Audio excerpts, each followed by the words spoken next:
Hello, thanks for joining Your Body Advocate podcast.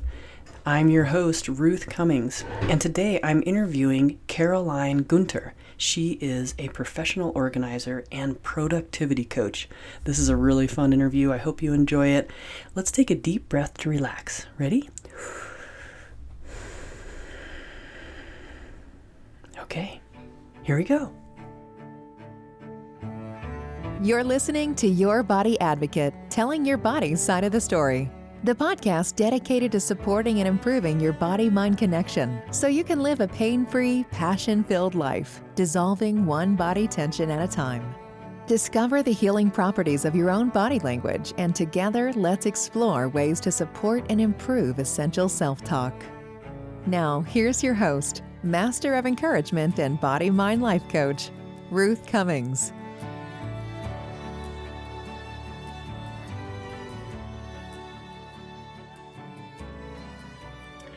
Hello, Caroline Guntur. You guys, this is my friend, Caroline Guntur. She is a professional organizer and productivity coach who specializes in helping aspiring digital nomads, leaders, and creative entrepreneurs to get more done so that they can have more enriching, fulfilling, and fun lives. She is a Golden Circle member of NAPO, which stands for the National Association of Organizing and Productivity Professionals. And she's a certified photo organizer. I need that. You can find her at carolineguntur.net. And all of these links, of course, will be in the show notes.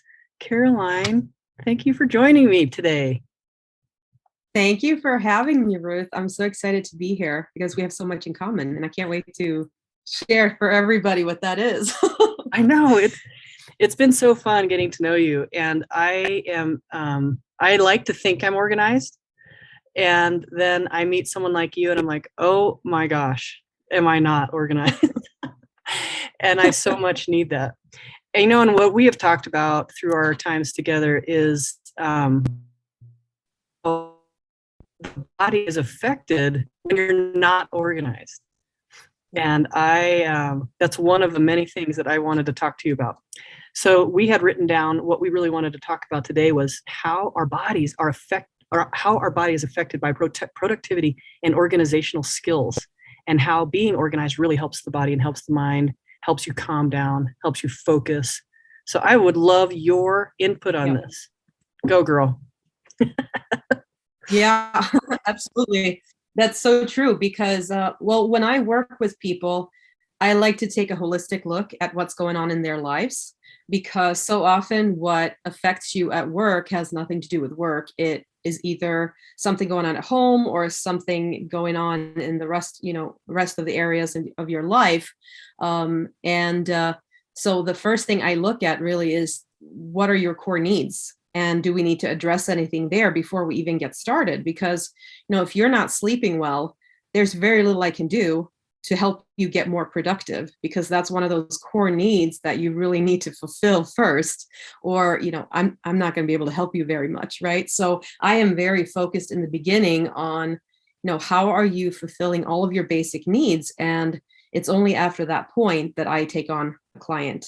Otherwise, I can't do much for them. And so organization and productivity really is something that you can affect after you've addressed all of those things.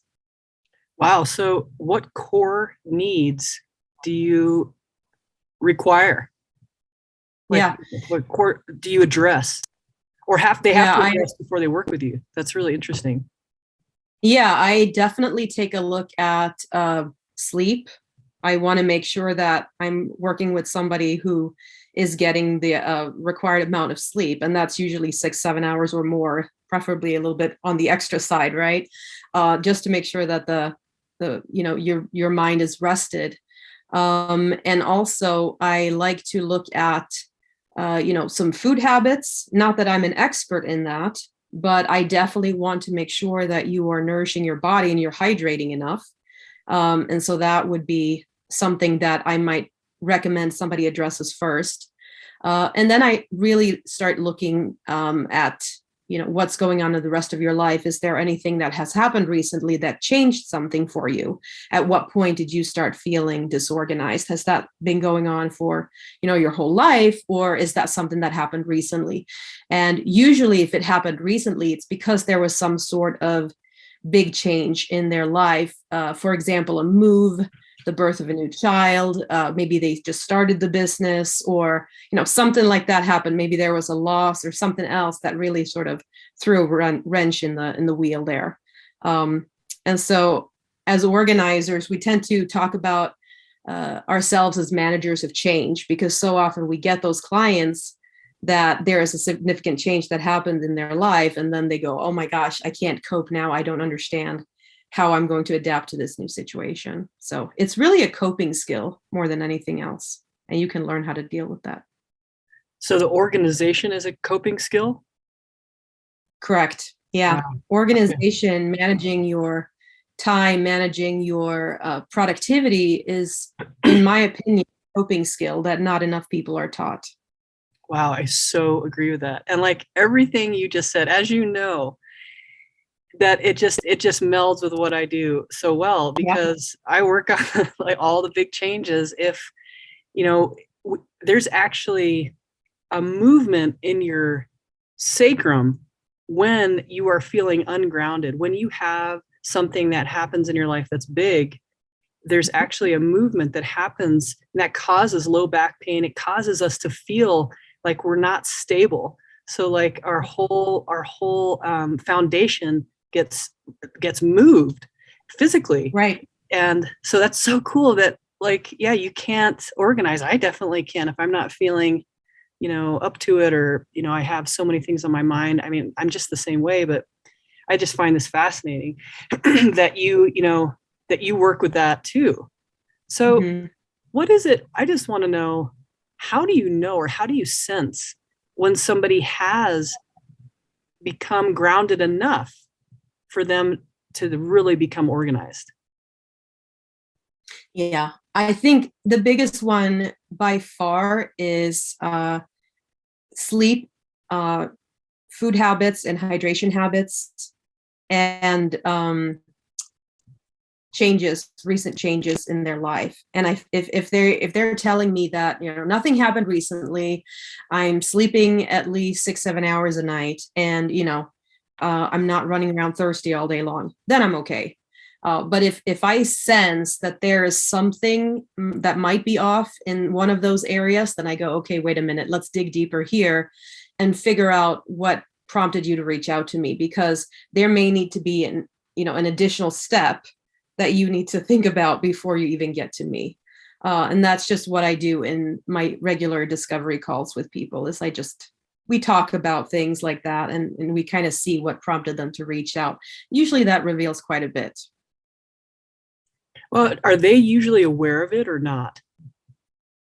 I don't think they necessarily think about it in those lines. I don't think maybe they've put the two together. Now, I don't know, I can't assume, but I find that in most cases, they just feel stressed out and they just feel disorganized, and they're not really focused on what's causing that, but they know they need to find a solution. And so they just start reaching out to me and, seeing if I have a solution. But I'm always, as as a practitioner, you always want to find the root cause of things to be able to solve it right. So that's kind of where I go with it.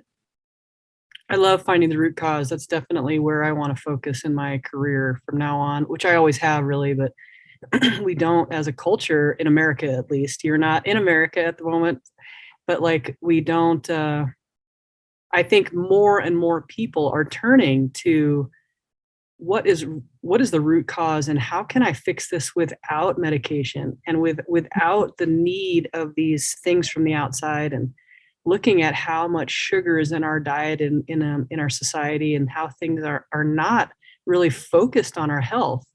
And I think that we're waking up. It's like a sleeping giant kind of going, wait a minute, why is there sugar in spaghetti sauce? These simple ones going, that's interesting. And why is it corn syrup? and not just regular sugar. There's all these questions that are coming up. My kids are going through our cupboard right now. My daughter just got home from college and she's like, oh, look at this, throw away. Oh, and it's so easy to throw away something when you're not paying for it. And I'm like, wait, I want that spaghetti sauce. But then I'm like, wow, I didn't realize, I haven't looked at all of the labels, and it just makes me so frustrated. Mm-hmm. Also, because my mom is working with a coach right now for food, and is and she wants to get organized. And so the whole point was, wow, I don't think I can get organized until I get these other issues at least looked at. And her also. So I have my mom on one hand and throwing away all her food, and my daughter, because it's not pro body, it's not pro health. And so how do coping skills in different forms, in your opinion, affect the body? Yeah, so I think working with my own coaches that I became really good at organizing because I felt very I think overwhelmed as a child. Like, I'm highly sensitive, and I think a lot of things were coming at me. And I think I needed that coping skill. I needed to learn how to be organized in order to survive and to keep my sanity, basically. So that's at least how I see how it's developed for me. And, you're not taught how to be organized in school. And so it's something that we don't really talk about, but people kind of expect you to be organized. And well, where do you start? It's a big topic. It's a big field, right? So, right. Yeah, I just think that for me, it sort of out of necessity, I needed to be organized in order to process all the information that was coming at me and all the things I wanted to accomplish and do. As you know, I'm a highly driven person. I want to accomplish a lot in my life. And there's just no way I could if I wasn't organized. So for me, it's really a part of who I am. And I want to help other people accomplish more too, and with less stress and with less other issues, less tension in the body, right? There's no need there's no need to have that, I guess, right? If you can avoid it. Yeah. Yeah. So where would someone start, to get organized? I mean, it's such a, let me just preface that by there's, I work with these college athletes. Most of them have never used a planner. They don't know how to address an envelope. They don't know how to write a check out. I mean, on and on. These things that we assume they know. We don't teach in high school. We don't teach in college. We're just assuming that they've learned these things. Another thing, I whenever they bring their backpacks to me, I want to look in their backpacks, not all the time, but I'm looking for papers stuffed in their backpacks, because that's a really easy way to say, wow, we could have just, put this paper right here. The simple basics, fundamentals of keeping your things organized, like you said, is not learned. And it's like, it's not taught. It is learned. But like with you, a necessity, you learned how to do that. I don't think that most people, I don't know. Do most people learn that somehow? Or if you run into a lot of people that are, coaching so many people, how do most people learn eventually how to organize, or they come to you with zero skills? It's a wide range. It's a very, very wide range. And it's all dependent on what school you went to, who your family was. I mean, what skills you needed to learn, where you got your education. It's really a compounding sort of skill set that you could learn from a lot of different places. And so it's a really big, wide variety of people that I work with. Some have absolutely no basics in place whatsoever. And some people are actually fairly organized, but there's just one piece that they want to tweak and improve on. And so I don't mind working, with anybody to help get them more organized. But it's really all about thinking, well, what's the most urgent piece? Like, what is something right now that's happening in your life where we could get just a little bit more organized? And how can we improve that? And so we sit down and we talk about patterns, and we learn to spot some patterns. Like, if you have a meeting every Monday, perhaps you put your paperwork out every Monday morning, right? And let's make that a habit. So it's really about spotting the patterns and figuring out how do we improve in small steps to get a little bit better every day. So our listeners can start trying to notice patterns that they have that are possibly really organized or not so organized. That's right. a great place to start. Okay. So the patterns. Okay. Or not patterns. I guess it's right. also a pattern not to have a pattern, right? Absolutely. I'm always Absolutely. late, or I never am ready for my meeting. I can see how that would manifest that way. Right. And so if you're thinking like, gee, I have this recurring meeting every Wednesday and I'm always late, well, that's a pattern, right? So how can we start improving that and then making you not late every Wednesday, right? So maybe you leave the house a little bit earlier. And then once you've got that habit down, now what is something else we can improve? It's really about those small steps. As you know, I'm a fan of small steps and making those gradual improvements. And then before you know it, you've really made a significant change in your life. But it's about noticing where things are going wrong and then course correcting really quickly. Why is it worth investing on learning how to be organized, in your opinion? Yeah, it's because everybody wants to save either time, money, or energy. And your organization and productivity skills is the one area that I know of that can actually improve all three really well. And so I specialize obviously in digital organization, but I always look at the whole picture.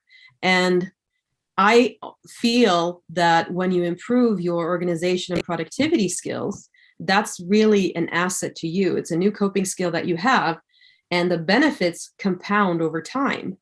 And so if you just make one small improvement, it's not necessarily that it just improves that week, right? It improves the next week after that, and the next and the next and the next. And before you know it, that course correction is affecting something else. So I always like to think about this area of productivity, especially, and even organization, as just this compounding ROI, that as you get better and better and better, your life just dramatically improves over time. And so there's really no good reason not to get organized, not to learn this coping skill. Oh, I love it when I'm organized. I feel like when I'm organized and I've had one of those spring cleaning weekends that, and everything works better. Everything I want to get up the next morning early, and I want to eat better, and I'm happier with I'm nicer to my husband.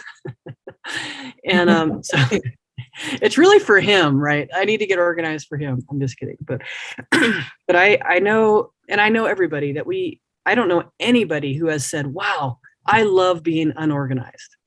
Have you ever heard that? I mean, wow, I can't wait to stay unorganized. No. And I've heard people be slightly frustrated with the process because they had some trouble learning the coping skills, but no, nobody's ever said to me, I don't want to be organized.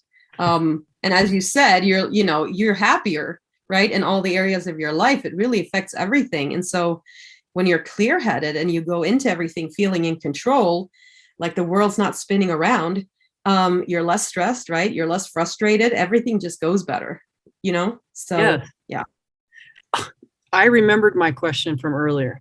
So you mentioned that there's certain education, there's certain families, there's certain schools, etc., that when people come out of those environments, they're more organized. What type of environments are those? Like, you're like, wow, this is a good one. This is a good one. What examples are those? I would love to know. It tends to be high accountability environments. So if you go to a school where there is a lot of competition, if you go to any sort of military institution, and I'm not going to sound too strict with this, but because there are certain schools that, I went to a couple of them that are fairly laid back, but there's still a lot going on and you still have to manage a lot. So whenever you're accountable and you have to produce results, that's when you need to be organized, really. So it tends to be an environment like that, where you just have high expectations of yourself and others. Wow. So is there a way to kind of make that like create that environment for yourself besides, you and I mean, and the crowd we run with, we are very highly motivated, but, not everybody has our incredible, support structure. And, I highly would recommend people find that. But I mean, I feel so much just like lifting by our community. And but if someone is not around that, what is your so like another way to get encouraged to be more motivated, more to create more results, pressure, so that you would, be able to be organized on your own. Yeah. It's really about being accountable to yourself as well. And so that's where I would start. So you can be accountable to others. And for some reason, we have no problem usually being accountable to others, but it's very hard to be accountable to yourself. And so if you develop that skill that takes care of a lot, right? Because like for me, I coach remote workers a lot of the time.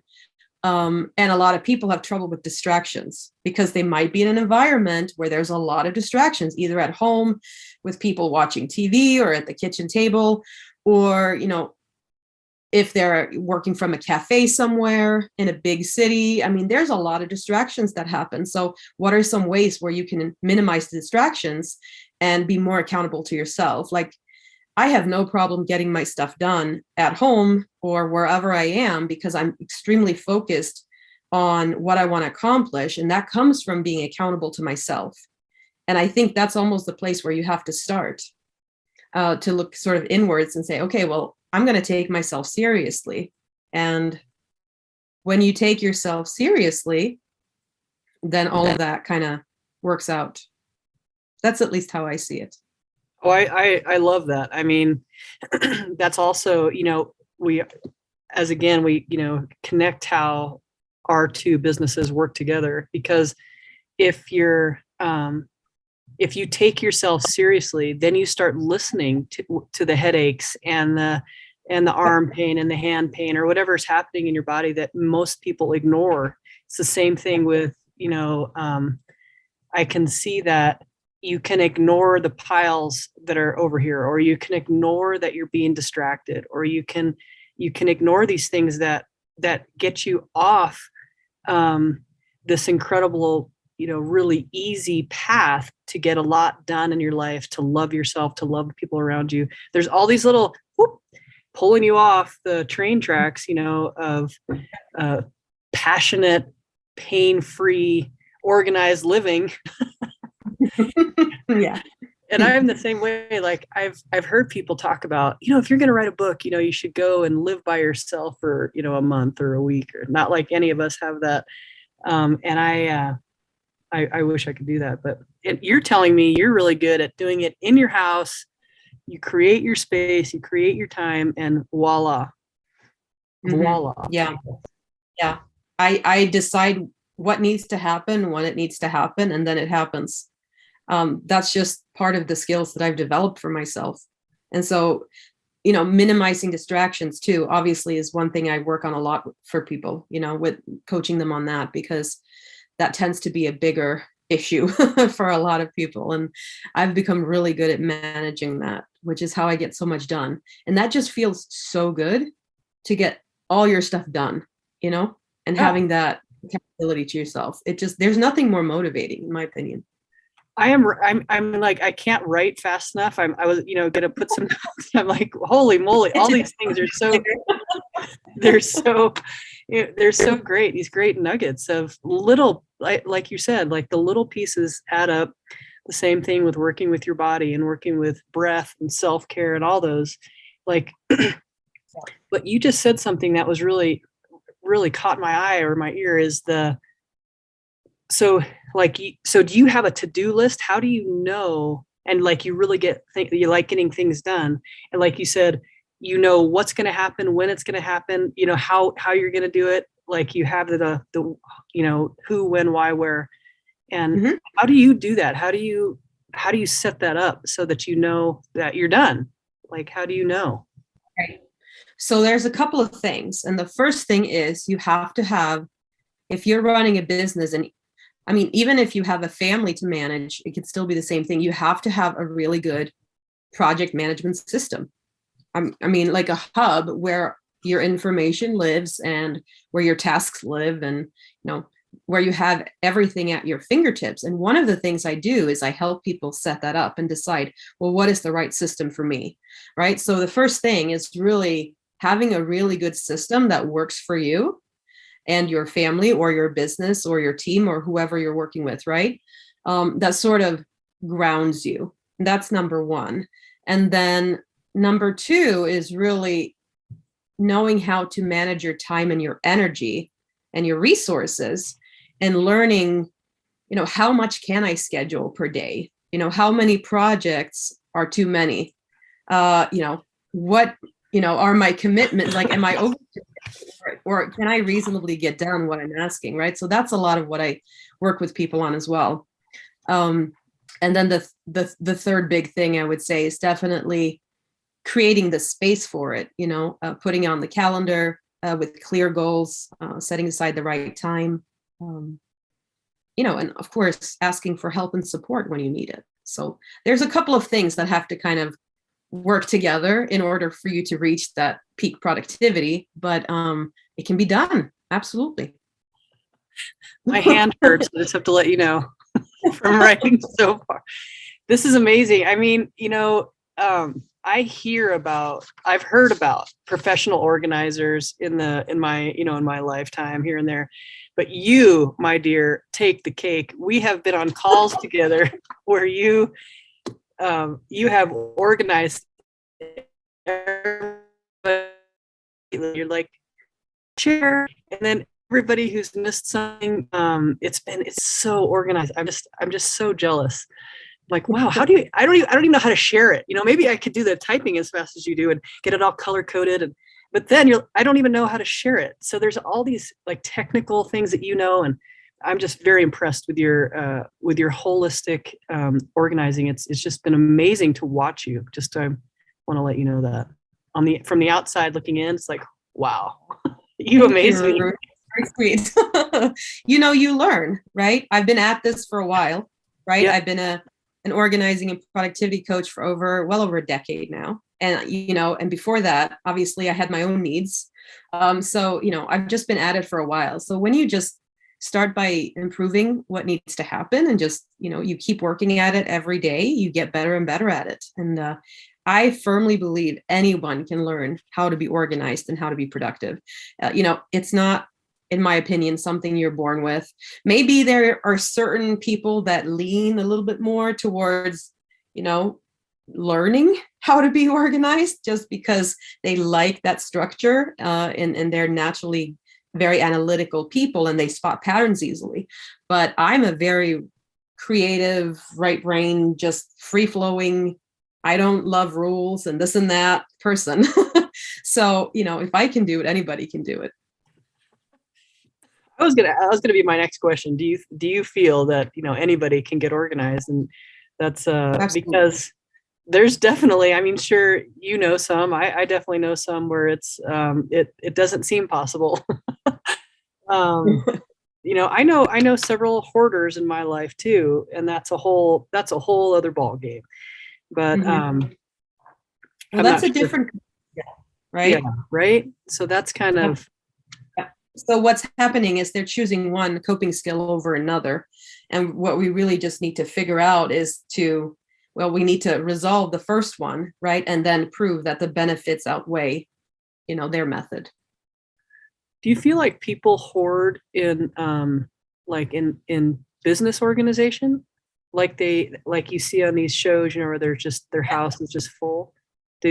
How do you see that? What would that look like? It's an interesting question. And, you know, obviously me being a certified photo organizer and specializing in digital organizing and digital asset management, People download way too much stuff. That's one. So there's that version of hoarding, that tends to happen because of FOMO. And I almost feel like that's another coping skill, because if you feel like you're going to miss out on stuff, that means you're not sure where you're going to find it again. And if you know what I mean, and if you're not sure where you're going to find it again, it means you don't have a system in place for finding it again well enough. So if we just sort of create that system, that container for you, then you don't need that anymore, because you now have something that holds you, and you're like, okay, I know where this is going to be. I can find it whenever I want to. And now I'm not going to be scared of losing it. Right. So I guess it's difficult to explain, but it's part of that, setting up that system that sort of contains what you need to see and feel like like you just have some boundaries and something that cradles you almost. It's really interesting because, again, we're paralleling, there's this parallel between this fear of losing a picture you download. I'm just making an example, but you have a picture and you download it, and you download picture after picture after picture, but you don't put it anywhere. So it's in this long list of downloads where you have to scroll and scroll and scroll. And then, they're so small and it takes so much space, and there's all these things connected to that. And in the body, we do that. So like if we're feeling insecure or unsafe, then the body won't calm down. It will stay contracted. You won't be able to breathe as deeply. So it's interesting how those two go together, because you're downloading these things and you won't breathe, or you won't, or you'll start doing things with your jaw, or you'll do this with your one hand. There's different things people do. These little tics that show up possibly because of some type of discomfort about, and that's a great way you said it's hard to put your finger on it, because we do get, there's that fear of I can't find it, or I can't have it, or am I missing something in my life when everybody else gets it? There's like this, I hear this also with people eating, like I feel I'm going to miss out if I don't have a piece of cake. And our society has been raised on if you for your birthday, you're going to get a birthday cake. And like that becomes, again, we're back to the sugar conversation of this, it's not really pro health, and it shouldn't be a celebration. And and you shouldn't feel sad. Maybe I shouldn't's the bad word. It's interesting that we feel sad. I have 100,000 pictures on my iPhone. So I am right there with you. Why do I need, there's this whole question. And so I'm right there with many people. I don't want to get rid of them, because maybe I'm going to want to see one of these really bad pictures, 20 years from now. And, I can't even find it because there's so many pictures. So what are some other, I'm going off a little bit on the subject there, I'm sorry, but what are some common mistakes you see besides the ones we just talked about, where people make, what's maybe the most common, maybe the top 3 or 5 common mistakes you see, either in productivity or organization? So many. There's a couple. Yeah, there's a couple, but there's a couple distinctions that I could make that I think will be helpful for people to hear. And that's that you can't organize if there's no system implemented, right? Okay. So we first need to create a system, and then we can maintain it. I hope that makes sense. Yeah. So you can fill it and then maintain. Okay. Yes, Sorry. exactly. For a lot of people, what happens is that they try to maintain something where there's no system. So we need to be clear first on what is the system and how should it work, and then we can maintain it, right? So there's that. And then another thing that tends to happen is the concept of zigzag organizing, which I see all the time. And that's this whole, I think there's even a meme about it, which is funny, which is like, so you want to, let's say, organize your kitchen, right? And you find some fancy plates and you're like, well, I don't use this all the time, maybe only for Thanksgiving. So let me put that in the fancy dining room, in the sideboard over there. And then you get to the sideboard and then the sideboard's already full. And you're like, well, there's something here. Why don't I put that over there? And then you start organizing that area. And then, you move something else and it goes to another. And sooner or later, you're organizing something completely different than what you started with, right? Because you see the lack of systems in every place that you get to. And so that tends to happen a lot. Yeah. And just then you don't get anything done. Right. So it's really important that we start with small improvements in whatever area that we work on and that we focus on that area and then, not sort of get sidetracked with this other stuff. You've just described every time I've ever tried to organize. So I go here, especially pictures, right? Like I'm schedule or, organizing, and then like, oh, look at that one. And then it's just, or the. Well, that happens a lot with photos, especially because the stories and the memories are there, right? And so every client says, oh, I'll do this on my own. I don't need you for that. And I'm like, okay, great, go ahead. And then, they start and then 5 pictures in, they're talking about, oh, we sat down for an entire afternoon and talked stories. And that's great. And I love to hear that, but you didn't get any organizing done, right? So, yeah. So instead of doing zigzag organizing, you should focus on one path again, the train tracks, huh? Mm-hmm. One path. Yeah. Okay. So what are we actually one path organizing? Yeah, I would just say focused work. That's really what it is. It's focused work. Yeah. And if you're going to organize the kitchen, then let's focus on organizing the kitchen. And if there's by some chance things that don't need to be in the kitchen, well, we'll put those aside, someplace out of your way, and we'll deal with that later. But we'll stick to the kitchen for today. That's so helpful. I mean, so here I am, I am one of many billions of people who believe I can multitask. So talk to me about multitasking. Yeah. Multitasking is a really interesting concept. And it's really just the idea that you have 2 things that are pulling your attention. And sometimes it kind of creates the illusion of productivity because a lot of things are happening at once, but your brain is really switching back and forth.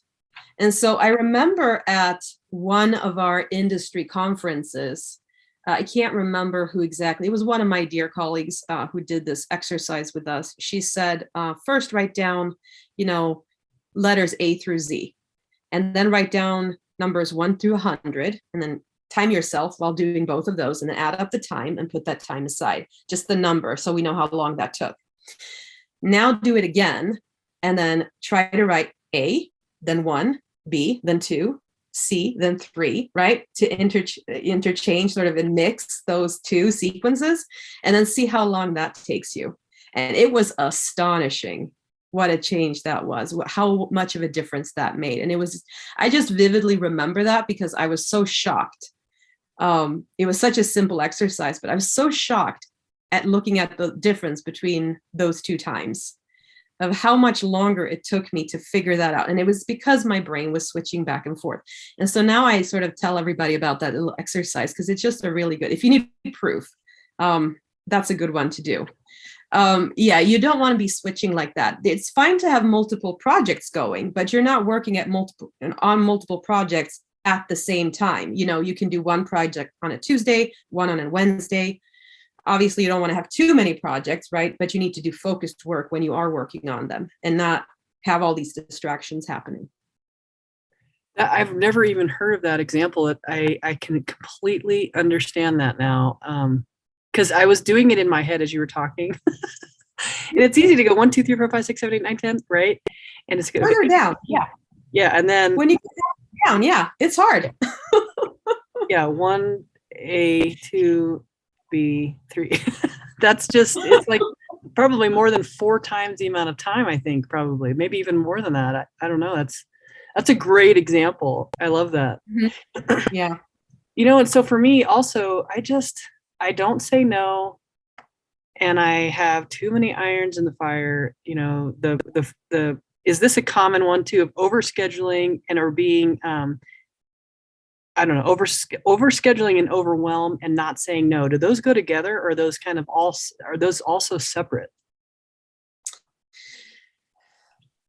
Yeah, I mean, I think there's definitely, if you have too many commitments, there could definitely be boundary issues there. Definitely. That's one thing that I would look at. I'm not saying that I'm the best at boundaries in the world, right? We all have our, issues with that sometimes, but definitely there could be something there that you want to investigate. It's not necessarily that, though, because a lot of creative entrepreneurs like I work with, we just want to make such a big change in the world, and we just have so many ideas that we want to implement. Yeah. And sometimes it's just a matter of prioritization and like knowing which ones to implement first, and knowing, what course do I release first? What book do I have a list of 7 books that I want to write, but I'm not going to write all 7 at one time. Right. But it's about prioritizing how you want to do it. Wow. Yeah. I have about 7 in my head also. It is hard for me to focus during the day. What is the number one thing that you see common between people that's just lack of work? You're like, oh, yep. I don't know how to even say it. The most common. I would say distractions, probably. Interesting. Yeah, I think that's a very real problem, because, we all have our phones, and there's always a lot happening, especially during the pandemic. I mean, the amount of people working from home, with other family members working from home, with kids being at home. It's not easy, right? And there's a lot pulling at your attention at all times. And so it's really a great coping skill to learn how to deal with distractions, because every distraction that takes you out of your sort of mental zone, it derails you by like 15 minutes. Wow. It takes you a good time to come back into that work and focus again. And so that's a great place to waste time. Derails you by 15 minutes per distraction? Correct. Holy guacamole. And so, okay, so what are the best ways to not be distracted? Yeah. Definitely you want to make sure that you have a dedicated workspace of some sort. It doesn't have to be an office, just some place where you can maybe close a door behind you, or at least notify others that, I need to focus for a certain amount of time now. Please don't disturb me, or whatever it needs to be. Put that boundary in place. I love closing a door behind me because it's a clear signal to others that I'm doing something that, where I don't need to be distracted. I also tend to wear big headphones, noise canceling headphones, if I go into my zone. Me being sort of highly sensitive, I feel like that helps cradle my ears, and I really get into my mental zone much better when I wear those. And another thing, I always listen to alpha waves, and that's another one. Yeah, that puts me in the zone like very, very quickly, and I crank out an incredible amount of content if I listen to alpha waves. So I've learned that too, sort of out of necessity. So where do you find your alpha waves? Where's the best place? Yeah, there's obviously playlist that you can download. Just Google alpha waves on YouTube. There's things you can listen to. There's also a couple of other websites. I can't think of the URLs at the moment, but if you Google, focused work music or something like that, then you'll be able to find that without any problems. Wow, I've been looking up music here and there to help a lot of my athletes sleep or my clients sleep, who aren't athletes, but, and it's always really helpful, but I've never tried the alpha wave. So I'm going to try that. So, okay. So you find a quiet space, you kind of designate that, you put a no disturb sign up and you close the door. You wear noise canceling headphones and you listen to alpha waves. Anything else there's ending distractions? Turn off notifications on your phone, put the phone to silent, turn off email notifications. Yeah, all of those things as much as you can to make sure that you have that focused work time. Obviously, don't double schedule yourself. Make sure you have dedicated time. I think a lot of people sort of not by design, but sort of by accident, assume that things will just happen when they get time for it. But I've learned that things don't really happen unless you make time for it.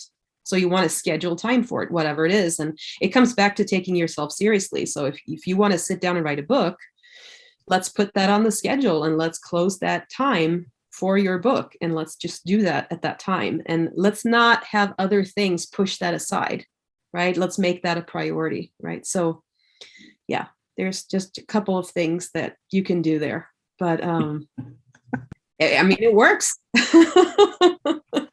I have so many notes. Yeah, I mean, I love to take your time take yourself seriously and then make that a priority. Gosh, well, I just I can't wait for our next talk. But is there anything else that you want to talk about today before we close out our first podcast together? I do want to mention that one of my specialties is helping people move to a shorter work week. Ooh. And that's a lot of what people are looking for nowadays. And so it's sort of I do have methods for implementing shorter work weeks that I teach to people. And I want everybody to know that can be done. It's not this lofty thing that you just hear about in the news or this, it's available in this country or that country. I know I'm from Scandinavia, so, we tend to be good at shorter work weeks over here, but it can be done anywhere for anybody at any time.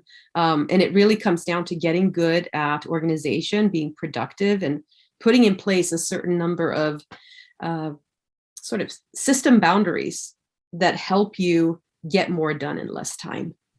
So I want everybody to just know that you can design your life how you want your life to look, and you can be organized and in control and very productive in a very short amount of time. You just have to, it just takes a little bit of practice. That is awesome. Yeah. And you're cruising around the United States this last part of this year, giving what are all the things that you're doing? And then give us all your links too. They'll be down below, but still, in case someone doesn't have the show notes or something, be sure to tell us how to find you. But tell me, where are you going? I know that you're traveling so much. I love that. So I'm sorry. Yeah, where are you traveling? Besides meeting me for Mastermind. Woo, sister. That's great. I'm excited for that. Yeah. So I am. I was in Denmark last month, and right now I'm here at home in Sweden. And then I will be heading back to the Chicagoland area for some time. Then I'm off to Portugal, then California. Then I'm going to meet you in Sedona, and then hopefully India by the end of the year. So we'll see how that goes. My husband from India, so we have family there. And so, yeah, I love being a digital nomad, and I love helping other people implement that, and so that they can have some sort of more freedom and live better and do more things in less time and still make an impact. I don't feel like it's not fair that you should have to sort of sacrifice your own well-being in order to change the world. I want you to be able to accomplish all the things that you want to accomplish and still keep your sanity, right? And still healthy. And so, so you can find me at carolineguntur.net. That's Guntur with a U at the end. The SwedishOrganizer.com also leads to the same website. And that's my business, the Swedish Organizer LLC. And you can find me on Instagram and Facebook and LinkedIn and all the other platforms as well. Just Google Caroline Guntur and I should pop up. That is awesome. Thanks for your time today. I can't wait for our next podcast interview.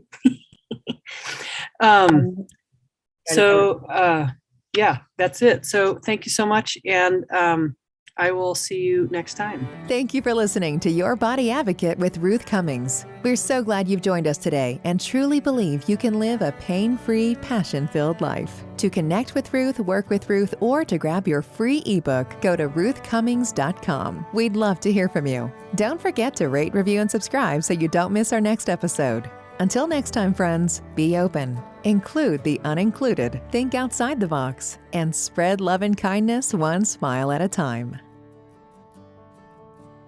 Thanks for joining us today to listen to Caroline Guntur, a professional organizer and productivity coach. She's so fun. All of her information is on the show notes, but if you do need some more information, please email me at ruth@ruthcummings.com and I will get that information to you right away. I'll see you next week. Bye.